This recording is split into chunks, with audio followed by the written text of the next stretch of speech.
ఏమి ఈమె రూపాలవన్నీ అతిశయం సురలోకము నుండి నాలోకానికి దిగి వచ్చిన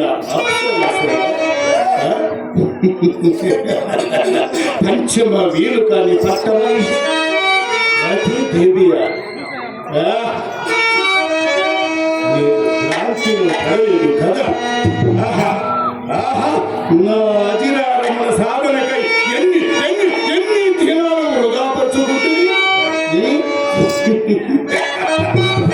ఈ చవరాయి జన్మము ఎందుకు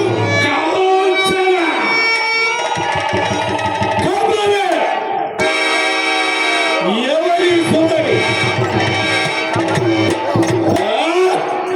నాగమ్మ కార్యపట్టి వారు భార్య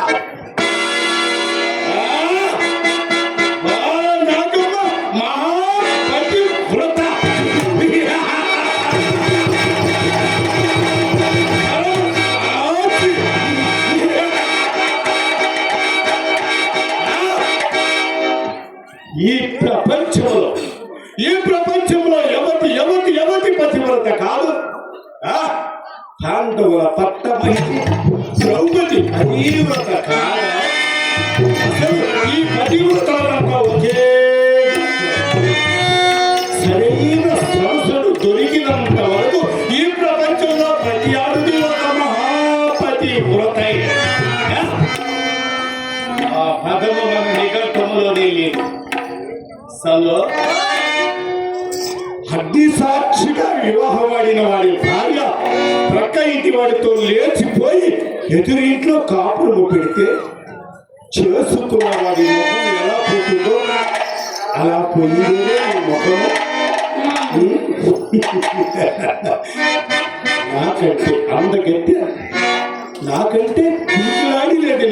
దిగావు కదా, చూసావా సౌందర్యవంతిని దాని కాలి తోలి రేణుగలవాడు.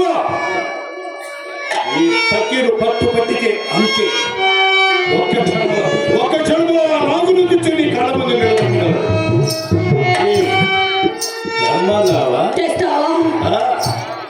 బాలనాగమ్మ మహాపతివ్రత, ఆమెను సమీపించడానికి నీకు సాధ్యం కాదు. కార్యవర్తి రాజు భువనైక వీరుడు. నీ తలకాయ ఉంది చూసావు, చీకటి తలకాయ పుచ్చకాయల పైకి ఎగరబడి దేవుడికి వేలాడదు. జాగ్రత్త.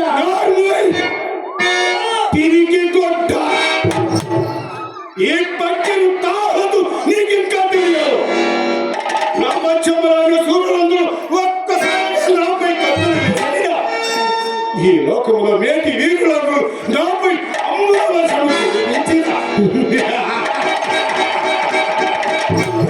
ఈ శరీరం మీద శ్రమము కూడా కందిపోదు. తొదకు ఒక్క రోమము కూడా లేచిపోదు. పంతానికి వచ్చిన తర్వాత ఇక భీమాము ఎందులకు ఇప్పుడే వెళ్ళి ఆ పోలువిటి మహారాజు పతివ్రతలు కుక్కలు చేసి వస్తాడు. చూడు ఈ మాయల పతివ్రతలు కావాలి. మన మాయా సైన్యం వచ్చిందా? సరే, మన మాయాజాలానికి కూడా ఇదే అద్భుతం.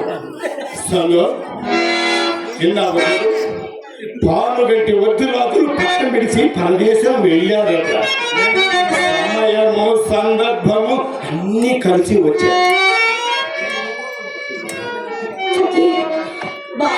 మహాపతివ్రత పైకి నా మాట వినపకి నా మాట విని చెడిపోగలపకి చెడిపోగలవు.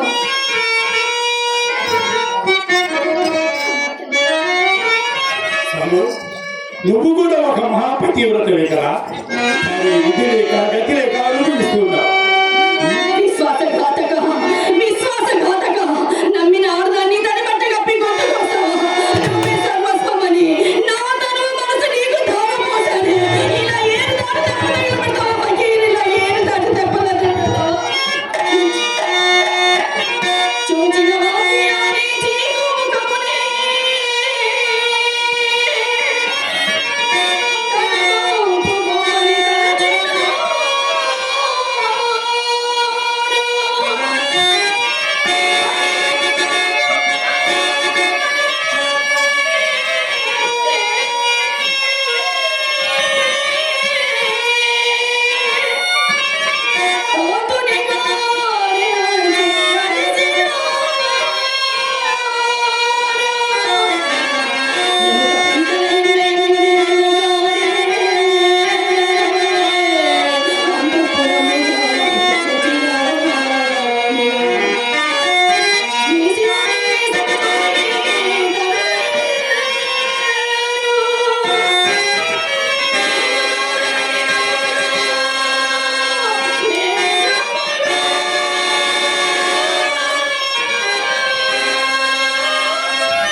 కదరు.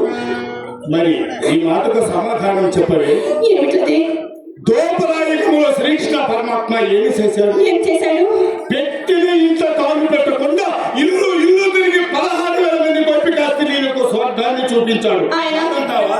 ఆయన భగవంతుడు కాబట్టి నేను భక్తుడిని. అది ద్వాపరయుగం. ఇది కలియుగము. యుగాలన్నిటిలోకి మహత్తరమైనది ఈ కలియుగము. అలాంటి యుగంలో పుట్టాను. సర్వ శబ్దాలకు అధినేతనయ్యాను. ఈ మాయా సామ్రాజ్యాన్ని చక్రవర్తిగా పరిపాలిస్తున్నాను. అలాంటి నేను నీలాంటి సీతాకోక చిలకలను కనీసం 1600 మందినైనా పొందకుండా ఉంటే ఈ గడ్డానికి ఇలువేమింది, కలియుగానికి అర్థమేముంది పిచ్చిదా?